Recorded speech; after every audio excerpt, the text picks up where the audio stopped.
This video is brought to you by viewers like you. Thanks for letting me do this for so long. It's crazy to think what's happened over the last 5 years. In 2017, I was still living with my parents and playing Persona 5 for the first time, and I had no idea that 5 years later, I'd be living together with my fiancée and her son in our own house, and Persona 5 has had a couple of sequels, and oh yeah, there was a nasty little virus floating around for a couple of years too. That wasn't very fun. 2017 was a hugely impressive year for video games though. I remember making my best games of the year video in late 2017, and I was tripping over options for what to talk about. While it wasn't my favourite game of the year, the most memorable game for me was a quirky little crossover between Nintendo and Ubisoft that brought Mario characters and the Rabbids together for a weird real-time strategy XCOM type of game. Definitely has the vibes of a combination that should have no business at all working, but the amount of effort that Ubisoft put into Mario and Rabbids Kingdom Battle, with the occasional bit of supervision from Shigeru Miyamoto to make sure they weren't doing anything too crazy with the Mario characters, it all made for a very fun time. Obviously for me, it's a memorable game for a very different reason, since Ubisoft's decision to combine Mario characters with Rabbids created Rabbid Peach, Rabbid Mario, and yes, a RabbidLuigi. I've had this username since late 2010, so yeah, bit of a shock seeing my internet alias in an official Nintendo game. Anyway, it's 5 years later and there's a sequel now, so I guess we're doing this again.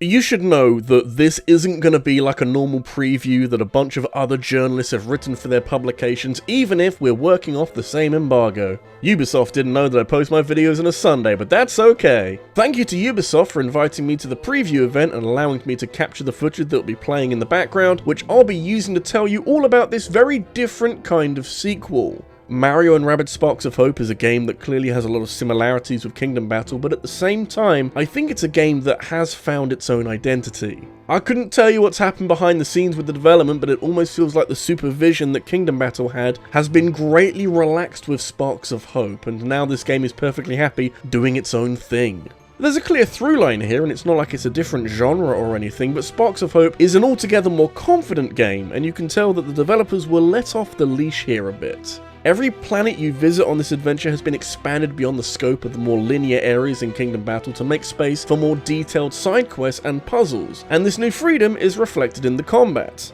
It's still turn-based, because changing that would be insane, but the grid system is gone, making way for freer movement that lets every character freely run around within their movement range. The core components from the first game are still here, but polished up to suit this more open style, but now we've also got the Sparks, effectively Rabbids combined with Lumas from Super Mario Galaxy, which can be attached to your teammates to give them special weapon effects or fancy techniques that work on a cooldown. These go a very long way towards replacing the elemental weapons that you unlocked with money from the first game, since you're not locked into one specific damage type and can adjust your loadout for different battles. The same can be said for the new skill trees that can be customized to either capitalize on a character's specialities or change them into something different entirely, and while there was a degree of damage options in the first game, it was never this comprehensive. It helps to keep every battle feeling different and fresh, and also encourages you to scan the battlefield before diving in so you can use Sparks to gain that effectiveness bonus on your damage. I think in general, Sparks of Hope gives you a lot less excuses for being bad at the game, and if you can find a way to use all of your resources that have been made available to you, then you should be fine. That being said, the play session I went to last week had us playing on the first planet before jumping ahead to another planet from later in the game, and I'll admit that that is a fairly small sample size to be using to determine if Sparks of Hope has a smooth difficulty curve or is at all fair with its difficulty, but even comparing those two planets, it felt pretty reasonable. Of course, if any game gives you loads of resources and damage options, then it has every right to go absolutely insane with the difficulty later in the game, but obviously I have no point of reference for that. I have to say though, everything I've played so far has been very promising across the board. But hey, let's be real here, I can't talk about Sparks of Hope without focusing on the one thing that completely changes my relationship with this game, and frankly, it's my one unique perspective with this game, so I might as well run with it until people tell me to stop. For a long time, it didn't look like RabbidLuigi was in this game. Certainly the first promo images and I think the first trailer had nothing to do with him. I know Ubisoft like to portray Rabbid Peach as one of the more important main characters, and if any of these were ever going to make it into Smash Bros, it would probably be her. She could beat people up with selfies, I don't know. Point being is that I kind of expected RabbidLuigi to be absent, if not greatly downplayed, in favour of giving more of the spotlight to Rabbid Rosalina and a character who is literally called Edge. As it turns out, no, RabbidLuigi is definitely in this game, and he's got a new frisbee weapon that can ricochet between enemies behind cover, and I'm very glad that my boy can experience this brand new Mario and Rabbids adventure. Other characters are perhaps more important to the overall feel of the game, but RabbidLuigi is still here and still a valuable member of the team. If it sounds a bit like I'm skirting around something here, that's because I am.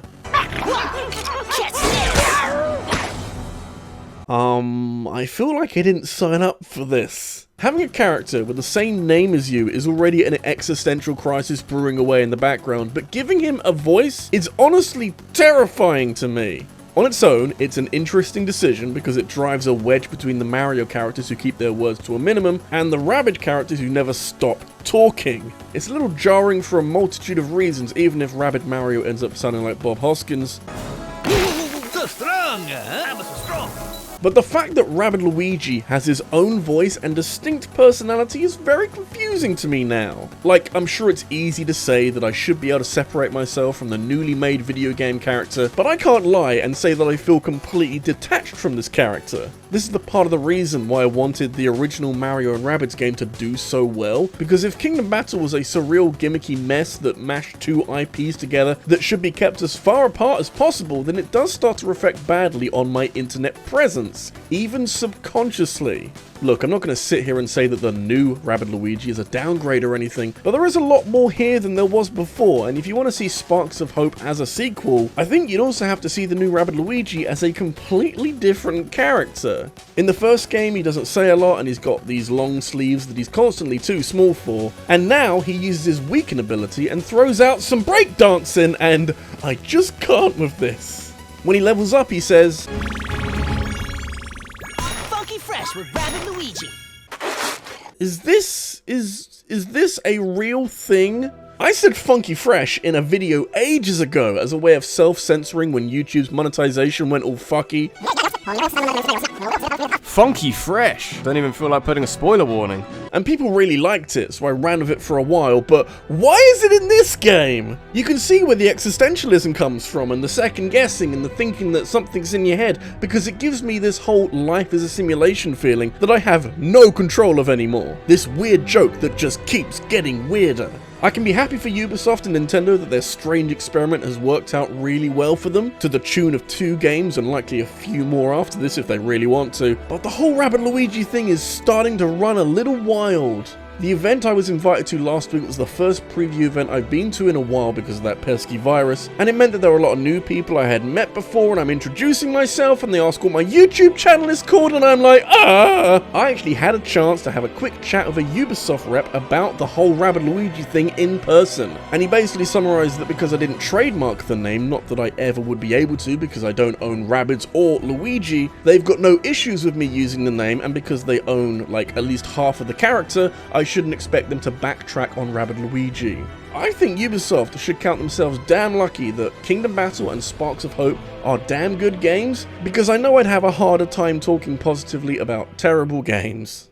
Have I actually talked about Sparks of Hope enough to call this a review? Actually, it's a preview since I don't own the game, and the game itself doesn't come out until the 20th of October, but what I've played so far has been very encouraging and seems to be moving beyond all the positives that the first game built up, and is really digging down to find its own identity. It isn't afraid to shake things up for balance. Something I forgot to mention earlier is that Mario isn't permanently locked into your party anymore, so there's a lot more room for strategy. Plus, Sparks of Hope isn't happy to rest on the supreme musical chops of Grant Kirkhope, and have teamed him up with Gareth Coker and Yoko Shimomura for some extra spicy tunes. Of course, it's hard for me to play a game like this and take it on pure face value given my own personal investment with this game, but I played the preview with an open mind so I could absorb as much as I could, and I'm pretty excited. Ubisoft and Nintendo seem to be moving this little side franchise in the right direction, and given that we've got DLC coming in the future that is now confirmed to involve Rayman in any major capacity for the first time since 2008, it feels like Ubisoft especially are aware of what kind of game they've got here. At this stage, RabbidLuigi being a part of this project can only be a good thing, as long as I don't get too caught up in my own head. If you'd like me to give Sparks of Hope another look when it comes out, let me know, because I used to make a few of these review style videos, and I'd be down to make more of them in the future if and when the right kind of game comes up. If you enjoyed this video, make sure to leave a like and subscribe for more in the future, and make sure you hit that bell for notifications of every new upload. If you need something to watch right now, I ranked every main Sonic game from worst to best last week, and I also want to thank my top supporters on Patreon, including Scott Riker, Raina Bana Bobana, and Devon Hutt. Thank you for watching, and I'll see you next time.